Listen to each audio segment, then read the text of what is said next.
For centuries, Alderaan stood as a beacon of hope in the Republic. The Empire came. I have chosen to test this station's destructive power on your home planet of Alderaan. Peace while you suffer. The Emperor drowns you in black waters. He wants me to be Darth Revan again. Serve him as I did centuries ago. He made me a Sith Lord and named me Darth Revan. The Force does not control you. You saved Ugandan using something you thought was important. But your motives are still aligned with the Jedi Code. To arms, men! Defend the throne! Anakin Skywalker was weak. I destroyed him. He was weak and foolish like his father. So I destroyed him. Master Windu, you have fought gallantly. Worthy of recognition in the archives of the Jedi. It is finished. To them it is.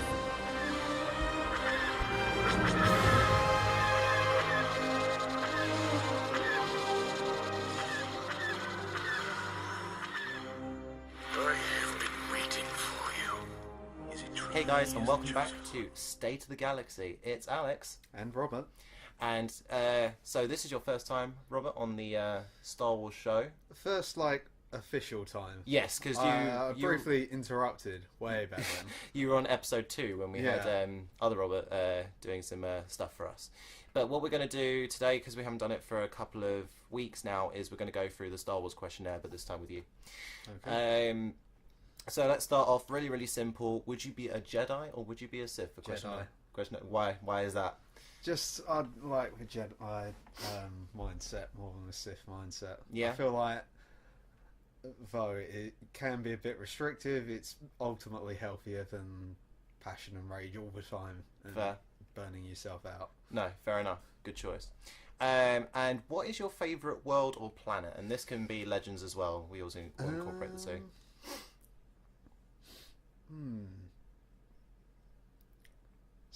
It's a whole one. Got to think about all different planets now. Because I did a video version of this questionnaire 3 years ago, and I couldn't settle on one. I think my 3 choices were Naboo, Alderaan, and Bespin. I was gonna say Bespin. I just like the city in the clouds. Yeah, sunsets are nice. Yeah.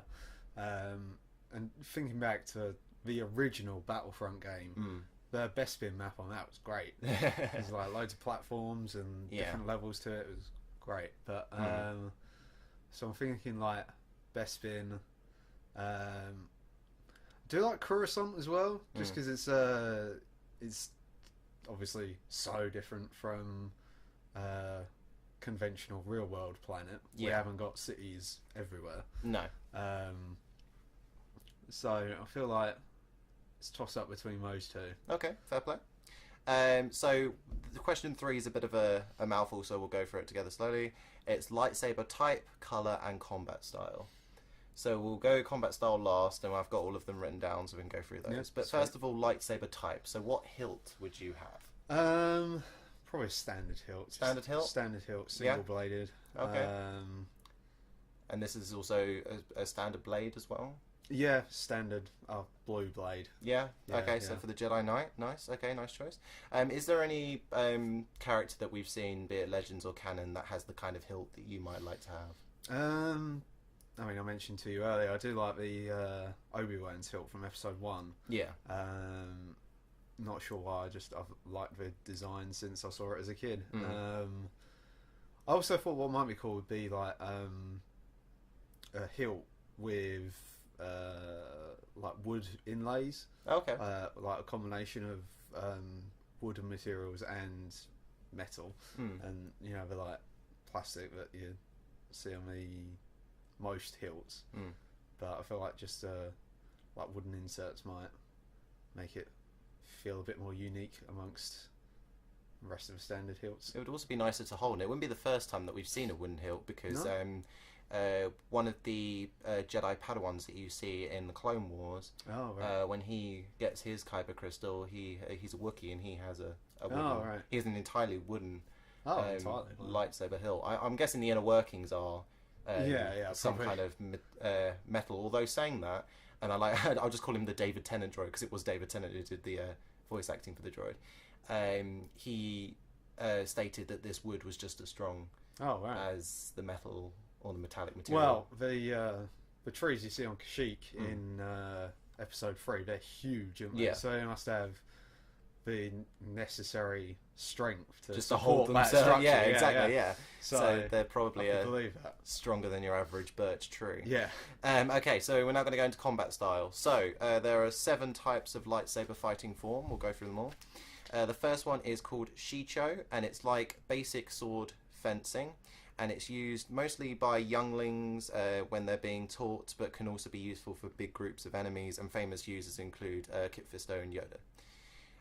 Second one is Makashi, which is dual focused, and it's based on timing and accuracy, and it's also elegant. And famous users include Count Dooku, so if you remember his style, where he was practically sort of dancing around, almost mocking the opposition. Third is Sarisu, which is a defensive combat style which integrates subtle dodges and also uses very little energy and very little blade movement, and famous users include Obi-Wan and Darth Bane. A good example of when Obi-Wan used this was against General Grievous because he kept his lightsaber very close to him. Yeah, where Grievous was swinging around. Yeah, you want to keep all of your appendages and that intact, and that was a good way to do it because you're keeping your only shield closer to you. Yeah, true. And then you've got Ataru, which is Form 4, and it's an aggressive combat style and relies on the Force heavily, with wide, powerful swings and acrobatics. Famous users include Yoda and Ahsoka Tano. Now, 5 is horrible because it's a 2-parter. Right. So you've got Degenso and Shien. Shien is a more defensive style than Sarisu, and it also integrates launching powerful attacks after deflecting blaster fire. So that would be the one that you'd probably want to use if you were going up against a droid battalion. And then Jigenso is a lightsaber dueling focused part that integrates then powerful counterattacks and solely focusing on defensive strategies. So it's like the best of both worlds, where you've got the powerful swings and the deflecting blaster fire, but you also have quite a nice little defense. Not leaving yourself open. Exactly. And famous users include counterattacks. Anakin Skywalker. Yeah. Form 6 is Nyman, and it's all the styles blended together. Depending on the individual and their creativity, it can be used. It's like a jack of all trades, and if you're good at all the forms, then it could be a calmer fighting style because you're more adapt to the situation, as opposed to just scrabbling at your teachings, flicking through the book like, what do I do in this situation? I don't know. What work? You can pick what works. And famous users include Obi-Wan and Maul. And the last one, I believe it's pronounced Gio. Again, 2 parts. First part being Gio is a vicious fighting form, which was actually restricted within the Jedi Order for a time. And famous users include Darth Maul. So it's more used by people who utilize the saber staff or saber pike. And then the second part is called Vapad, which is channeling in your inner dark side during the duel, and famous users include Mace Windu. I feel like Form 3. Form 3? Going to be more me. Okay, and, defensive and subtle dodges? Yeah, possibly maybe mixing in a bit of Form 4. A few more aggressive attacks, but mostly Form 3, I think. Nice, good choice. Right, so the next question being, what is your favourite species within the Star Wars universe? Species? Just going through the list now. No, that's fair enough. I mean, there's a fair old amount. There are quite a few, yeah. I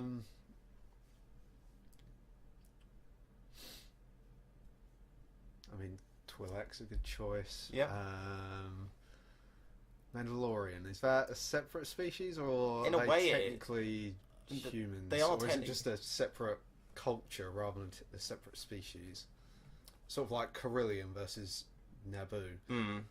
I think they could be considered their own species just simply because they're so separate from the rest of Possibly. humanity. Um, I mean, their species, they're almost genetically programmed to be vicious and Right. ruthless. When you're born a Mandalorian, it's almost expected of you to follow that without very Yeah. little prompting. um,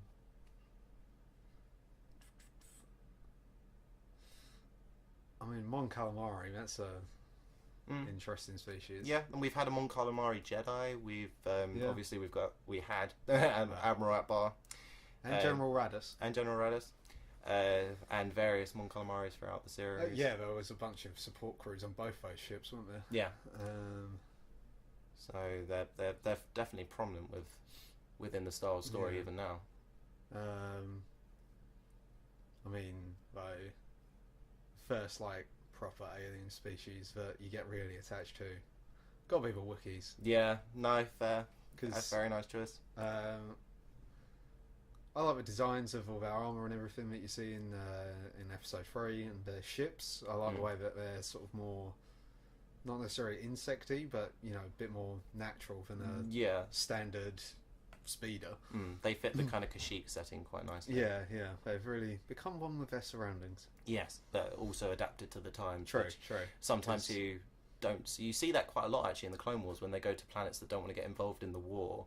They haven't adapted and therefore aren't prepared. But the Yeah. Wookiees don't necessarily go out and do all the politics stuff. Although saying that you do see a couple in the Senate, but as a Yeah, species, they adapt in order to survive. So yeah, very nice choice. So what's your favourite vehicle within the Star Wars universe?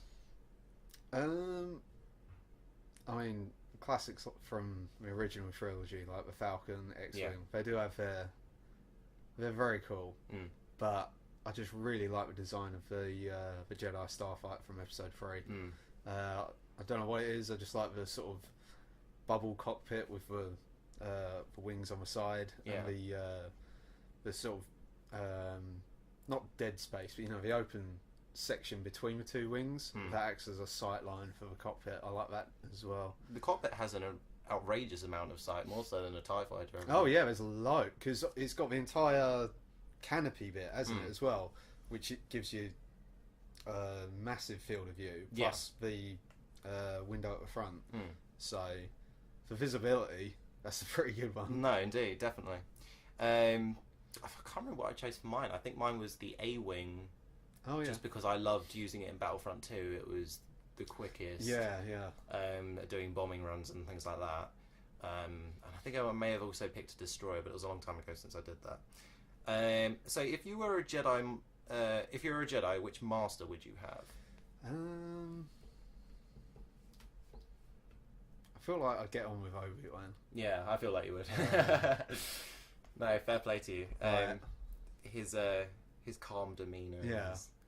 But he's also willing to have a joke at times, and he's very tactically minded. Yeah, He's an all-round good Jedi master, more so than perhaps being taught by someone like Mace. yeah. I feel like that would be. I feel like being taught by Mace Windu would be very hard. I feel like his standards would be very high, and he'd let you know if you didn't reach them, and Yeah. you would feel bad as well, like straight away. I also feel like he wouldn't have much of a master and apprentice attachment, at least not like what we see with Anakin and Obi-Wan. Yeah, It I would feel like it'd it'd still be very cold. Yeah. And you wouldn't be able to open up about how you were feeling at the No, time. it would be very sort of. Well, this is the Jedi Order's teachings, And this is what we're going to do. we're going to stick to that. Yeah, there's no deviation. No. And at the opposite end of the spectrum, if you were Sith, which master would you have? It's always a difficult one because the Sith are always power hungry, and Yeah. the likelihood is that your master is going to become your enemy at some point. I mean, when you work it out, everyone's master eventually sort of turns out to be Sidious. Yeah. So, but then if Sidious is your master, he's going to find someone else more powerful than Exactly, you, and and they're going to betray you. Yeah. So, because Dooku, how did that end up with Ventress? He ordered for her to be assassinated. Oh, right, went well. But it was because Sidious ordered him. Oh, He okay. didn't want to. Right. So if we're taking Sidious out of the equation just for a little bit and having the Masters at their own, because not all Sith were under the direct leadership of Dooku, and you could still, even though Ventress never even took the proper title of Sith, you could still factor her into the equation. So Yeah. let's just say dark practitioner, someone who practices the dark side. I mean, Maul would be terrible. He'd just kill you the first time Yeah. you mess up. Although saying that, he was after his first kind of teachings with his brother. There was a nice little relationship going there. It wasn't so barbaric, to put it lightly. Yeah. I feel like Vader. That would be because he even like years after Revenge of the Sith, he'd still be focused on his own tragedy. So Yeah, and you saw. I feel like you're not going to learn as much there. No, and you saw how he taught Starkiller. I don't know if you played much of the. I didn't actually. Oh, okay, it wasn't a great relationship that they had. So yeah, Vader probably not the nicest of choice. I think I went for Dooku in the end. That's where I'm leaning. Yeah, Even I though feel like Dooku does integrate a lot of kind of torture methods into his training. Like when he's teaching Savage, he electrocutes him with lightning when he's not getting it properly. But then that just focuses his mind more in order to achieve his goals. Plus, Dooku, if you got onto the right side of him, I reckon that he could be a good master. yeah. I mean, he was Qui-Gon's master, wasn't he? Yeah. So he's definitely had the master-apprentice relationship before. So you might understand where others might not be as forgiving. I feel like he might be more willing to not let things slide, but encourage rather than just put you down, sort of thing. Yeah. So I feel like Dooku would be the better person to learn from. Yeah. So you're choosing Dooku in that scenario? Yeah. Yeah, cool. And bizarrely, there's only one version of this question, and lots of people find it difficult to figure out an answer. But what would your Sith name be? And it doesn't necessarily have to be Darth. Just trying to think, like, Because lots of people do like a play off of their name, be it their first surname or combined. I mean, mine's Kalak. That's a play off of my first part of my surname. kind of want to do something like really stupid and ironic, like Daft Bunny or something ridiculous. But just be the most sinister yeah, Sith yeah. Lord of all time. Just then, like, people in hushed tones will mention, "Beware, Daft Bunny is around." Where it is. But I don't know. Like, could do my first name backwards, I guess. Yeah. Daft Trebor. That's cool. Yeah. And that would work quite nicely with the saber that you'd be choosing. Like the Wooden saber. It would work. It's almost like you're boring the Trees. saber. Yeah. Integrating the very nature that we stand upon, or at least that we do in Kashyyyk. And it's I'm hoping this is going to be a really, really quick one, but what is your favourite Star Wars film? And it should really be the first question. I've always said this every single time we've done it. Why is this not the first one? It's the first thing that everyone jumps to when they're talking about Star Wars. Empire. Yeah. Yeah. Good. It's a pretty close race between Empire, Force Awakens, A New Hope, and but I don't normally include it, Rogue One. So like main saga films, it's between A New Hope, Empire, and Force Awakens. Fair play. But Empire, I think, does just edge the other two out. No, fair enough. And at the opposite end, what is your least favourite Star Wars film? You're going to say Episode 2, aren't you? I'm going to say Episode 2. Yep. I'm sorry. That's but, fine. I mean, we spoke before, but I feel like the second act, it just grinds to a halt. Yeah. In terms of plot and pacing, and for the faults of Episode 1, I feel like it handles the pacing a little bit better. Yeah. Because they do follow a similar sort of structure in that there's, the big exciting opening scene, then the middle does slow down a bit with one or two smaller action scenes and then a big climax at the end. But I feel that the smaller action scenes in episode 2 don't make up for the slower scenes. Yeah. So I feel like it's exciting at the start when there's a speeder chase through Coruscant and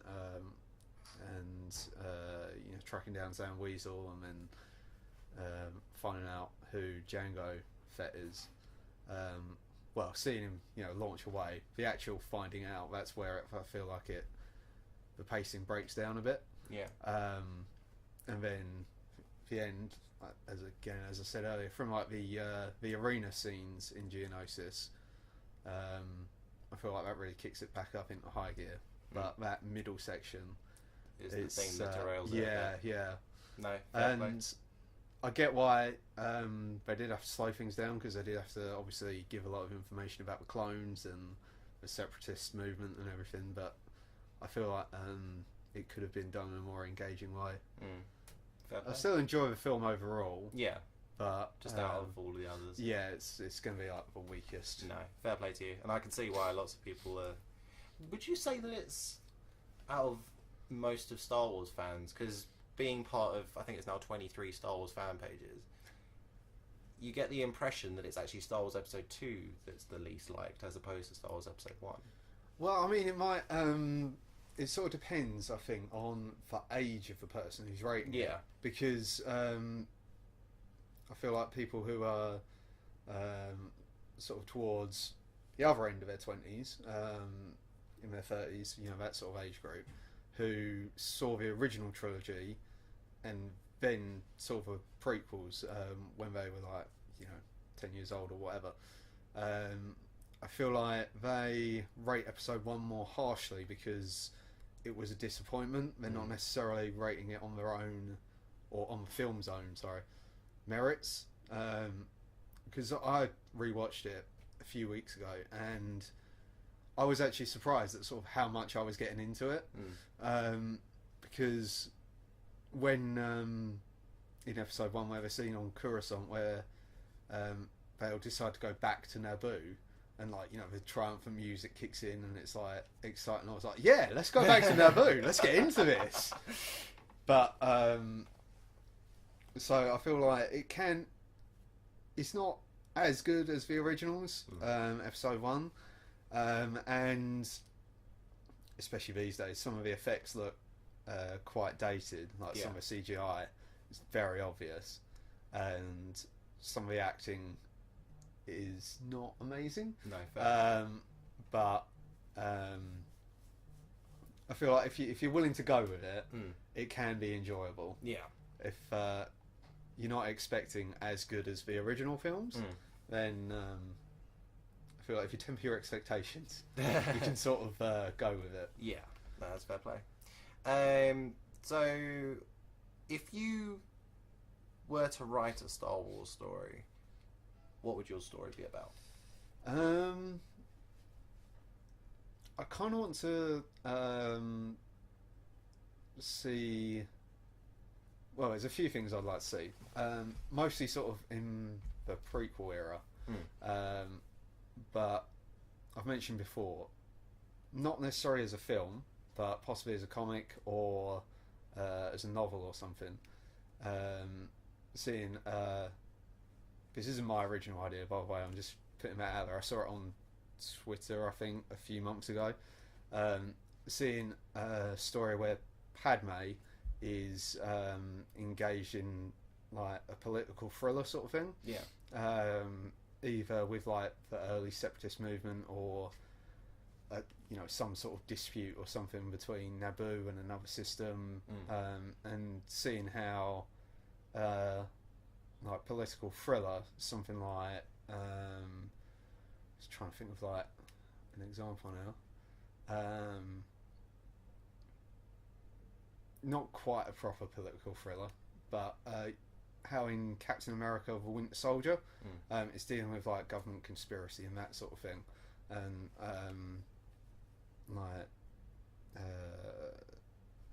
what the government presents to the public versus what we're actually doing in private. I feel like something there with Padme, or maybe even Bail Organa, just like a story that focuses on the senators. Yeah. Doing not like the day-to-day Senate work, but the stuff that weaves into the big stuff that happens. Or like a sort of crisis of some sort.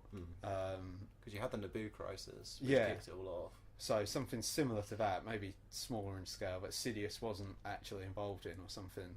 So when it comes around, he's like, I did not expect that coming. Yeah, I feel like that might be an interesting sort of story to set in the Star Wars universe, because it would be different from, obviously so different from a regular Star Wars film. Yeah. Or regular Star Wars story even. But I'd also sort of want to see similar sort of to Rogue One, not the like big main protagonist stories, so not like Leia, Vader, Obi-Wan, Anakin, and see like sort of regular person's story in Star Wars, either getting not completely caught up in something, but like a small sort of rebel uprising, or like contained to one planet in the Imperial era, or sort of something like that. The small part that they play in the big jigsaw. Star Wars. Or just like maybe a small campaign from during the Clone Wars, but then there was a whole series about the Clone Wars, so that's sort of been done. Still a cool idea then. As we've realised from Rogue One, the actor who plays Bail Organa just doesn't age. That's true. There was like, what was it? It's been like 15 years between. Revenge of the Sith came out in 2005. Yeah. So yeah, it's been a while. Oh well, like 10 years, but still. Yeah, that's good. That's good. So yeah, I like that actor, and I'd like to see him in more Star Wars. Yeah, yeah. I mean, there's only a certain sort of time frame that you can put him in. No, fair. Because possibly a couple of days after Rogue One, he's not around anymore. No. Sorry, there's spoiler alert for a technically 40-year-old film, but that's all right. We don't tend to do any spoiler announcements now. We tend to leave it a month after that piece of content's come out, and then we think that most of the people who really want to go and see it would have seen it by that point. So fair play. That sounds like a cool idea. I mean, despite the fact that political stuff is one of the main things that people dig into, especially about the prequels, that approach would be more interesting. I feel like that might be more the way it was handled rather than the actual political stuff. Yeah. No, fair play. Because if it had been done possibly in more of an engaging way, people might have been more into it. No. But people like Game of Thrones, that has lots of the like political intrigue. So something with that sort of style to it might be interesting to see in that universe. Fair play. So moving on, which film has your favourite soundtrack? Ooh, I mean, most films do have like a highlight piece of music to it, which, regardless of the quality of the film, John Williams is amazing. So the music is always great. I mean, Duel of the Fates from Episode 1, I think people like that more than the entire film. Yeah. It's one of the most iconic soundtracks, not just of Star Wars, but of most cinema. Yeah, if you want to have a sword fight, has a piece of music you've got over it. But saying that though, thinking about the film that has the most iconic music in it, probably would actually be Empire. Okay. Because that's where you first hear the Imperial March. That's where you first hear the Imperial March. But I also like the theme for I think it's called Han Solo and the Princess. Oh yes, the romantic thing. Yeah. I just think that's a really great piece of music. It's a very nice piece of music. And I think that's overall going to be my favourite soundtrack. I imagine because we both work in the same place, so we both have experienced those. One of the pieces of music that they play is the end credits scroll for Empire, and that has both of those pieces of music inside. It's a good it's not really a mashup, but No, but a because good it's an official combination. piece of music, but it's a good track. Yeah. My friend Tom, who I had on to talk about, we did a Star Wars Episode 2 opinions, which, gosh, that took a while to get through. It started to get a bit stale. We were like, oh, Episode 2. But I think on one of those episodes, he said, when I asked him about his favourite soundtrack, he actually brought up Episode 7.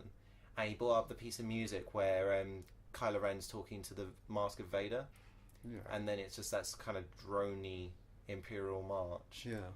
He found that quite cool. My personal one is the fight between Luke and Vader aboard the second Death Star. Oh yeah, that's. And then the music that follows with the Emperor. I think it's called the Battle of Endor Part 2. I think so, yeah. Something like that. And just I looked into it way too much because this was back when I fully supported the Sith. And when I was reading through the Sith Codex or the Sith book, I was listening to that piece of music. It's like when Sidious is electrocuting Luke, or when that fight's wrapping up where Luke chops off Vader's prosthetic hand, you can almost hear the Sith way emulating in that music. I'm guessing. I don't know why I completely forgot that, but that is a great piece It's of music. a lovely piece of music. I feel like it's really befitting the scene as well, because I feel like it has quite a sort of element of tragedy about it, and especially if you it's probably more effective seeing it for the first time, but if you don't know if Luke's going to turn to the Sith, then that could be a good sort of red herring to think they're playing with tragic music, he's going to go bad, and he's being very aggressive in this scene. He is, compared to how you normally see him, so he might actually turn. And of course, with discontinued canon now Legends, he does actually turn to the dark side. He did briefly, yeah. Yeah, he turned when the Emperor possessed a clone body after his first death. And then you got kind of like edgy vampire Luke, which was quite cool. So, last couple of questions. Do you collect figurines? I used to a lot, but now space is getting up the premium. Nice. So I get the occasional one for like a certain favourite character, or I mean, it's mostly the Black series now, the 6-inch size figures. I've been meaning to get hands on Boba Fett, but I just haven't got around to that yet. Fair play. But I've got a few. Back when Episode 3 came out and they did the Unleashed statues, I don't know if you've ever seen them, but they were they had like various different characters and super dynamic poses, and I had I think it was Obi-Wan and Grievous version of those, because they were a nice little statue, and they were only made of some sort of plastic, so it wasn't like breaking the bank when I was 11. But they were very cool pieces to have on the shelf. And because you did collect figurines at a time, were you the person who kept them in the cases, or did you remove them? No, I'm a big kid. Okay. You've got to open them up. Oh, okay, fair. Like, then you can play with them. Okay, fair play. You can pose them and do all sorts of stuff. I did used to take them out of the packets, but now I'm ashamed to say that all of mine are in their Fair enough. original packaging. And when I collect figures now, they're always of characters that have spent the least amount of time in the films. Right. So I've got the droid from Jabba's palace, the one that talks to 3PO and R2. Oh yeah, the can't remember the name of it, but like the screechy voice one. Yeah. Not quite screechy. Guards, but this protocol droid might be useful. That's Fit him one, with a yeah, restraining bolt and take him back to his master's main audience chamber. If I remember rightly, that's a female program droid. Is it? I believe so. Oh, I might have to look that up later. But so I've got that one, and I've got one. I think I've got one of the Death Star gunners, but one of the ones I've had my eye on for some time is the droid that you see on Mos Eisley, the digital remaster. The one where it's got like a weird bit of scaffolding or whatever, and a little floaty droid flies over to him, and he punches it out of the sky. Yeah. And then that's all you ever see of that droid ever again. But yeah, there's a figurine that you can get of that droid. I saw it, I was like, no way, that's awesome. But yeah, that's that, and the I don't, because you're not really from Bexley area, right? No. But there's a place down the road called Kit Crazy, and they sell model kits and like the old kind of World War II. Oh yeah, we did have a place like that near where I live, but closed down. Oh, that's a shame. But at the further back towards the other side of the shop, they've got collectibles, and they've got a full-sized thermal detonator. Oh wow! And I want it just so I can do that line because it's holding a thermal detonator. I just want that line, but it's a really nice little collectible. And in your opinion, what is the best thing about the expanded universe? I feel like it'd be seeing stories that are interesting, but not necessarily film worthy. Yeah. So it gives that opportunity for the smaller stories to be told, because Yeah. as much as I hate to admit it, and my boss loves to remind me, Star Wars is at its core a children's film, and they need to tell these big stories in order to keep the engagement at its all-time high. But the EU, because it's something that people can go out and investigate under their own steam, and it doesn't affect the income of whatever company owns the Star Wars licensing at the time, it can be of anything. Yeah, as they smaller can stories. they can go lighter, they can go darker. Exactly. They can go bigger, they can go smaller. I don't know about bigger. Well, they can definitely go smaller. Well, you say they can go bigger, but they had the Yu Zhongfeng War, the Hyperspace War, all the stuff with Revan and the Star Forge. That's true. I mean, most of that spanned a bigger galactic conflict than the Imperial conflict and the First Order in turn. I mean, I feel like that might have been a bit back in 1977. They were restricted by the effects and budget of the day, but no, I see where you're coming from. And in turn, what is the worst thing for you about the EU? I mean, for me, when I did this, and it was a rather bizarre point to bring up, but for me, I still struggle to understand why the dating system in Star Wars, the BBY and ABY, it's centered around the destruction of the first Death Star. Yeah. And I find that rather bizarre, because it What would make... calendar were they using in universe? Yeah, and also... it makes sense if Star Wars Episode 4 was the wrap-up of that particular trilogy, but the conflict still continued to go. Yeah, you think they go from the Battle of Endor, yeah. because that's when the Emperor died. That's a massive point. To like center a calendar on. So it does seem strange that it'd be the Battle of Yavin 4, where they lost a big weapon, and they lost Tarkin. But Vader's still alive, Emperor's still alive, the fleet's still out there. There's the Empire's still strong. Yeah. Thinking about it logically, it should be from that point, from the Battle of Endor, or just from a different point, maybe the establishment of the Empire or something like that. Because there was a massive galactic change. The whole regime fell apart. Yeah, dissolving of the. So it'd be like before Empire and after Empire. So it'd be like. Revenge of the Sith would be set in what, I guess 0 AE. Yeah. After Empire, and then A New Hope would be 19 AE.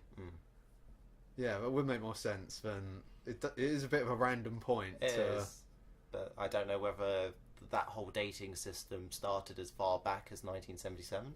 I don't know, because I guess it.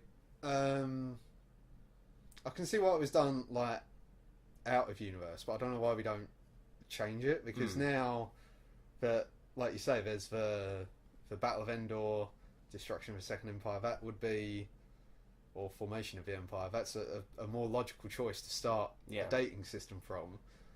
But everyone just seems to have settled on before Battle of Yavin, after Battle of Yavin. Strange one, that. Yeah. And what calendar do they use in the universe? No it must idea. be like, because the Senate's on Coruscant, so I'm guessing that the like calendar year is based on how long it takes Coruscant to orbit its sun. And I think it is a normal Earth year. Oh right. I did the research on Coruscant. I seem to remember it was that, but don't quote me on it. Fair enough. But then the rest of the galaxy, depending on how large or how small the orbits of other planets are, I feel like they'd stick to the Coruscant calendar. Especially because Coruscant is at the centre of all galactic trade, and in terms of its coordinates, I think it's like 0000. It's slap bang. Pretty dang centre. It's centre of all the stuff. I'm guessing that whatever year it is on Coruscant, that's the galactic year. That's where, because when I was looking into the Undercity research that I did for the Facebook page, it didn't clearly specify how old Coruscant was, and people couldn't pinpoint exactly when civilized, because originally it was a natural planet. It had oceans, it had mountains, and then it just people just gradually built more and more stuff. Because the Jedi Temple, I don't know whether this is still canon, but in Legends at least, it has a mountain that runs through the center of it. Oh, really? So that's one of the last few surviving mountains of. I could see that. It's like, it does look like a building that could be just. It's like a hat on top of a mountain. But yeah, so what is your worst thing about the EU for you? It's just so much of it. So much to consume. It can be a bit overwhelming. I remember when I went through it with my girlfriend, she, after we watched the films, and I don't blame her for it, she was reluctant to then immediately dive into expanded universe like Clone Wars and Rebels and anything else like that. I mean, she's gone into the Old Republic stuff now, but I think she enjoyed a bit of a break after that because it's just been so much Star Wars. I feel like the series aren't too bad because they're sort of discrete chunks and they're easily consumable. You just have to sit there and just absorb. But with the EU books comics and everything, you have to read, know what comics come before, what comics come after, where it fits in with the films. Especially now, is it canon? Is it Legends? There's that. I mean, in some way, that's a bit easier, I suppose, because you can. Because when was it? Was it declared that everything expanded universe was non-canon when Disney bought Lucasfilm, or was it when Force Awakens came out? I think it was just after the purchasing. Right. Well, then in that case, you can. It's a bit easier because you can sort of assume that if it's after whatever date, the declaration came that it's all Legends now, then it's all still in canon and still counts. But even then, you would be able to. You could go through, because with most of the novels, at least, they have a timeline of all the books that exist. And I don't know if I've got the Battlefront book lying around. I don't think I do. But in that, it's got the lineup of all the canon books, because now the Battlefront book is canon. Phasma's canon. I think Tarkin may even be canon. I know Plagueis isn't, but Tarkin is. And any of the other books there. So all you'd have to do is just look into that book and see. But when they took over, as soon as they took over, the only things that existed within Star Wars canon were the 6 core films and Star Wars Rebels and the Clone Wars. But the 2008 Clone Wars, not the 2003 ones. No, I love the 2003 Clone Wars. I never saw much of them. No? I like the art style, and that always seemed cool. But I never actually managed to catch up with. Okay, because they did 2 seasons of it.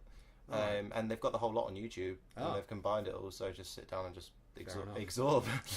Okay, so, and last thing, and it's kind of a heartfelt question, I guess. What does Star Wars mean to you?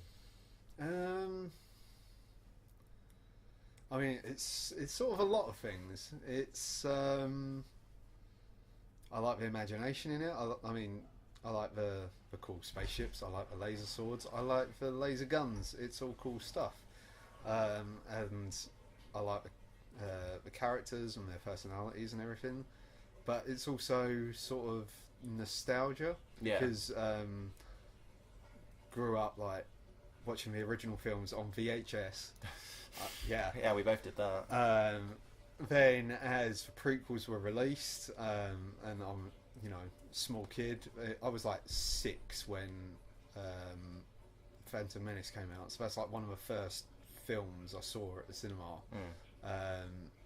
And it's like they were always released sort of around my birthday, so it's a lot of like memories of childhood birthdays and the Star Wars presents I got from parents and grandparents, and Star Wars books and like Star Wars comics I borrowed from the library, that sort of thing. So I feel like a lot of it is nostalgia and links to my childhood, but then I do really like the new stuff as well. And I couldn't necessarily pinpoint why. I think it is just it's cool, and the films, like recent films and comics and everything, have been to me at least, relatively stable level of quality, which is a good quality. Like, I don't think they're bad, and they're all bad. I feel like they're good, and they've stayed at a similar sort of level of goodness. Fair. So it's like, I appreciate the original trilogy and prequels because of nostalgia, and I just like the coolness of the new films and everything that's been released recently. Fair play. No worries. So, thank you very much for going through the Star Wars questionnaire with me. That's okay. And thank you very much for joining us. Hopefully, we'll do some more episodes with you. Yeah. It'd be great to have you Happy back. to come back. So whether you are a Jedi or Sith, member of the Empire or the Rebels, First Order or the Resistance, CIS or the Clone 501st, or Geonosians, or I know Harrison likes to mention the Mandalorians. I hope you all have a very good day, evening, or whatever time it is, wherever you are. May the Force be with you, and we'll see you next week.